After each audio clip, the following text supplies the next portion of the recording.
Out from Jagannatham Thunanguntla with his picks this morning.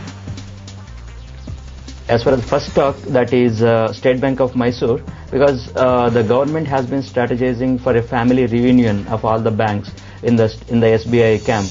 So these State Bank of Mysore, State Bank of Travancore and SBBJ are always probable candidates for a strong rally, and that can waiting to happen any day.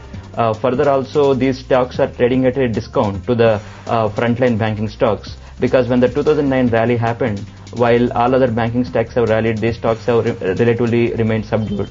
For instance, State Bank of Mysore is trading at a PE multiple as low as around 8 PE multiple. So even from the longer term point of view, it can be a very strong candidate. That would be my first stock. As far as second stock will be Vijaya Bank, because as I just mentioned, the mid-cap PSU banks are trading at a substantial discount to the frontline banking, and they can become very strong candidates because they are a good proxy for the growing economy, and the valuation discount should get filled up at one stage or other. Further, even the recent efforts of Vijaya Bank to enter into fees-based income, like tie-ups into the online trading and the insurance distribution, should add up to their fees income. So the second stock will be Vijaya Bank with a target price of 95. Third stock is Suzlon Energy, because if you closely see, after this buzz about the Reliance stock acquiring the stake in Suzlon, the stock came back into the limelight.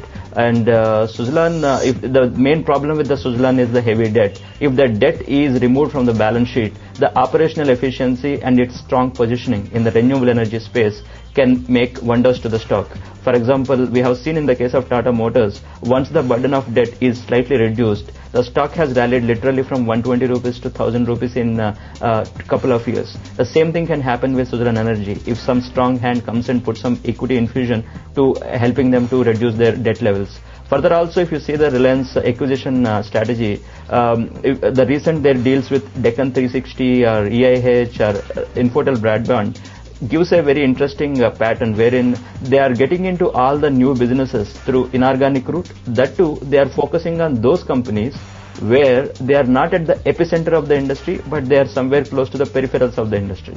For example, Deccan 360, it is somewhere close to the peripherals of the industry, not the core of the industry. That's why Reliance has chosen Deccan 360 instead of getting into, let's say, Kingfisher or Jet Airways, and in the process they avoided the core competition. The same is the case when they entered the Infotel Broadband. They have avoided the telecom frontline competition, and they got in somewhere at the peripherals. The same applies to the Suzlon Energy, because Suzlon Energy is lying somewhere close to the peripherals, because the Reliance industry is not getting into core competition.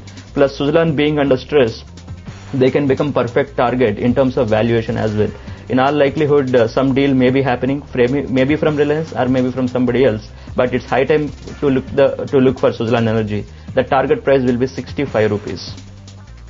And fourth is Kingfisher. This is in the backdrop of their debt restructuring plans, because even this company is struggling with the debt. Once the debt is removed and the restructuring efforts are successful, then the company's efficiency levels and their profitability levels will significantly go up. And because of these debt levels, even the stock has remained under pressure for quite some time. And going forward, there can be a good strong relief rally in the stock. Further also, the murky brand and also the growing economy should take care of the continuous growth in the domestic passenger numbers. So I believe Kingfisher can be a good stock to look for, and the target price is 78.